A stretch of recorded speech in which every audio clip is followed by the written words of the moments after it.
புவாஸ் kitchen. இன்றைக்கி என்ன பார்க்க போகிறோன்னா எலுமிச்சம்பழம் ரசம் தான் பார்க்க போகிறோம்.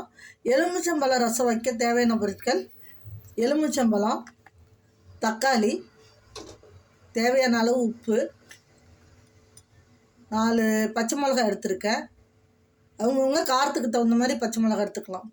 பருப்பு வேக வச்சு கடைஞ்சது ஒரு கரண்டி அளவு எடுத்துருக்கேன். இல்லை கடையும் போது அந்த பருப்பு தண்ணியை கூட எடுத்துக்கலாம். நான் பருப்பாக எடுத்து வச்சுருக்கேன். மஞ்சத்தூள், தாளிக்க கடுகு, சீரகம், மிளகு, காஞ்ச மிளகாய், பெருங்காயம், இதெல்லாம் தேவையான பொருட்களுங்க. இதெல்லாம் எடுத்து வச்சுக்கிட்டு ரசம் வைக்கவாங்க. இது மாதிரி தக்காளி இந்த குண்டானில் போட்டுங்க. பச்சை மிளகாவையும் போட்டுங்க. ரசம் வைக்க எந்த குண்டானில் ரசம் வைக்கிறீங்களோ. உப்பு ரசத்துக்கு தேவையான அளவு தான் வச்சுருக்கேன். அதனால் எல்லாத்தையும் போட்டுடுறேன். இப்போ இதை நல்லா கையால் உடச்சி விடணுங்க. இல்லை உங்களை கையால் உடச்சி விட முடியலன்னா மிக்சியில் கூட நல்லா அடிச்சிக்கலாங்க. வேணும்னா இதில் கொஞ்சம் மஞ்சத்தூள் போட்டுக்கிறோம். மஞ்சத்தூள் கொஞ்சம் போட்டு இதை ஃபஸ்ட்டு கையால் உடச்சி விட்டுப்போம். அதுக்கப்புறமா இது மாதிரி உடச்சி விடணும். தக்காளி இது மாதிரி அழுத்தமான தக்காளியாக இருக்கணுங்க. ரசத்துக்கு இந்த கொலன்னு இருக்கிற மாதிரி தக்காளி நொலன்னு இருக்கிற மாதிரி வச்சிங்கன்னா ரசம் டேஸ்ட்டாக இருக்காது. இது மாதிரி அழுத்தமான தக்காளியாக இருக்கணும். நல்லா பழமாக இருக்கணும்.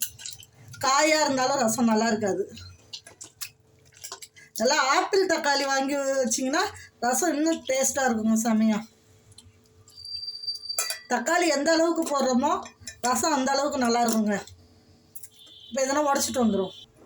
தக்காளி இந்த அளவுக்கு உடச்சி விட்டுக்கிட்டா போதுங்க. இதுலேயே இப்போ நம்ம கடைஞ்சி வச்சா பருப்பையும் போடுறோம். எல்லா பருப்பையும் போட்டுக்கிறோம். போட்டு அப்படியே நல்லா அதையும் கலந்து விட்ருங்க. கலந்து விட்டுட்டு இப்போ இதுக்கு தேவையான தண்ணி எடுத்து ஊற்றிங்க. இந்த பதத்தில் நம்ம உப்பு எல்லாம் சரியாக இருக்கான்னு பார்த்துக்கணுங்க. போதும் தண்ணி இருங்க. இப்போ ரசத்தை நல்லா கரைச்சி வச்சுக்கிட்டோங்க. கரைச்சி வச்சதை இது மாதிரி ஒரு வானலில் இப்படி ஊற்றிங்க. ஃபஸ்ட்டு ஊற்றிட்டு நல்லா கொதிக்க வச்சுங்க. நல்லா கொதிக்கட்டுங்க. நம்ம அதுக்காட்டியும் லெமன் இருக்குல்ல, அதை சாறு புழிஞ்சு எடுத்துப்போம். இப்போ மிளகு சீரகம் அதெல்லாம் உடச்சிட்டு வந்துடுவோம். இந்த மிக்சி ஜார்லேயோ அம்மியில் வேணாலும் இது பண்ணலாங்க. மிக்சி ஜாரில் இப்போ நம்ம செஞ்சுருவோம். இதெல்லாம் 1 ஸ்பூன் அளவு சீரகம், நல்லா 1 ஸ்பூன் அளவு மிளகு, 2 காஞ்ச மிளகாய், பூண்டு ஒரு 10 பல்லுங்க. நம்ம கம்மியாக கூட போட்டுக்கலாம். அதனால ஒன்றும் இல்லை. நான் பூண்டு நிறையா இப்போ விலை கம்மியாக இருக்கனால நான் உடம்புக்கு நல்லதுன்னு கொஞ்சம் கூட போட்டிருக்கேன். இதை போய் நுணுக்கிட்டு வந்துடுவோம். நீங்கள் நம்ம அம்மியில் அரைக்கிறதா இருந்தால் ஒரு 4 பல்லு கூட போதுங்க.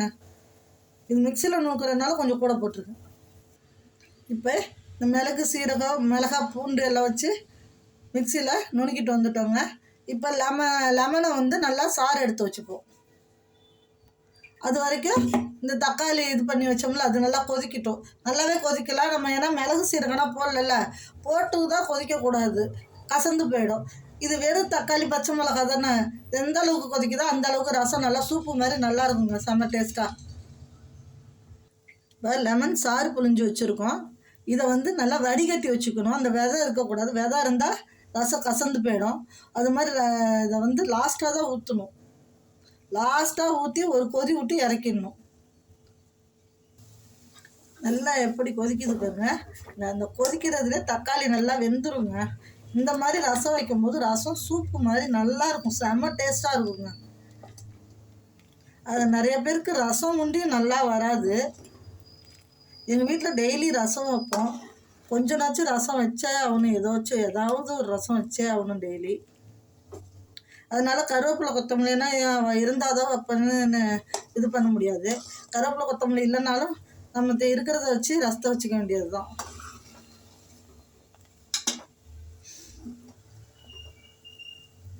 நல்லா இப்போ கொதிச்சு வருதாங்க. இந்த ஸ்டேஜில் லெமன் புழிஞ்சு வச்சுருக்கேங்க. நம்ம ரசத்து எந்த அளவுக்கு வைக்கிறோமோ அதுக்கு தகுந்த மாதிரி ஒரு லெமனோ இல்லை பாதியோ இல்லை ஃபுல்லோ இல்லை ரெண்டோ நம்ம புளிப்புக்கு தகுந்த மாதிரியோ நம்ம வைக்கிற அளவுக்கு தகுந்த மாதிரி தாங்க லெமன் ஊற்றணும். நான் கொஞ்சம் ரசம் கூட வைக்கிறேன், அதனால் சின்ன சைஸாக 2 லெமன் புழிஞ்சு ஊற்றிருக்கேன். அந்த விதை இல்லாமல் இப்போ ஊற்றணுங்க. விதை இருந்தால் ரசம் கசக்குங்க. இப்போ இந்த ஸ்டேஜில் நம்ம இந்த இது வச்சுருக்கோம்ல, நுணுக்கி வச்சுருக்கோம்ல, அதையும் போட்டோணுங்க.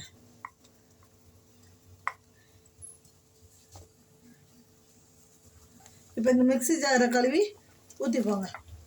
ஊற்றிட்டு ஒரு கொதி வந்தோன்னே நிறுத்திடலாங்க. இந்த ஸ்டேஜில் நம்ம கருவேப்பிலை பிச்சு போட்டுக்கலாம். கொத்தமல்லி இல்லை, அதனால் கருவேப்பிலை பிச்சு போட வேணாம், அப்படியே முழுசாக உருவி போடுங்க. நம்ம இந்த கருவேப்பிலை காம்பு கூட போட்டுக்கலாம். லெமன் ரசத்துக்கு நீங்கள் கொத்தமல்லி போட்டிங்கன்னா இன்னும் நல்லா வாசமாக இருக்குங்க. எந்த ரசத்துக்குமே கொத்தமல்லி போடும்போது ரசத்தோட வாசமும் நல்லாயிருக்கும், இந்த டேஸ்ட்டையும் தூக்கி கொடுக்கும். இல்லை இன்னைக்கு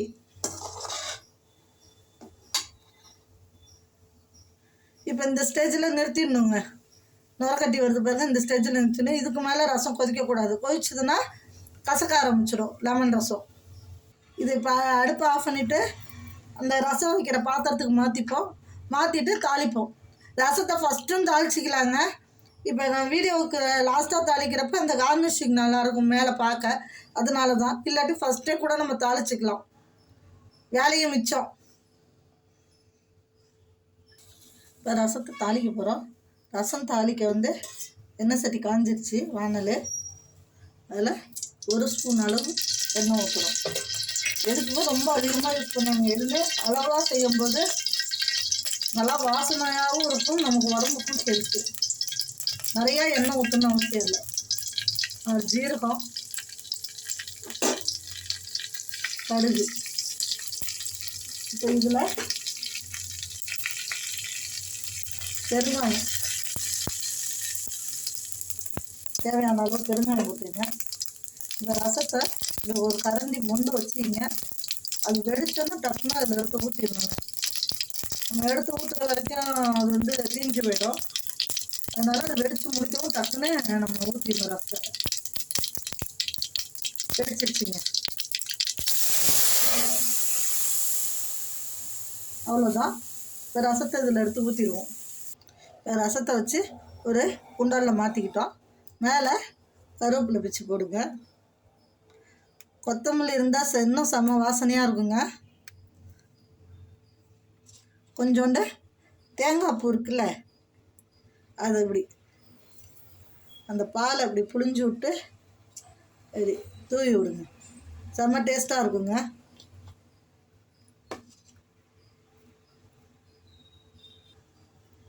எலுமிச்சம்பழம் ரசம் ரெடிங்க.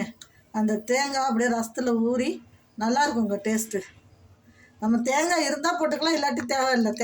தேங்காய் கார்னிஷிங்காக தான் டேஸ்ட்டும் கொடுக்கும்.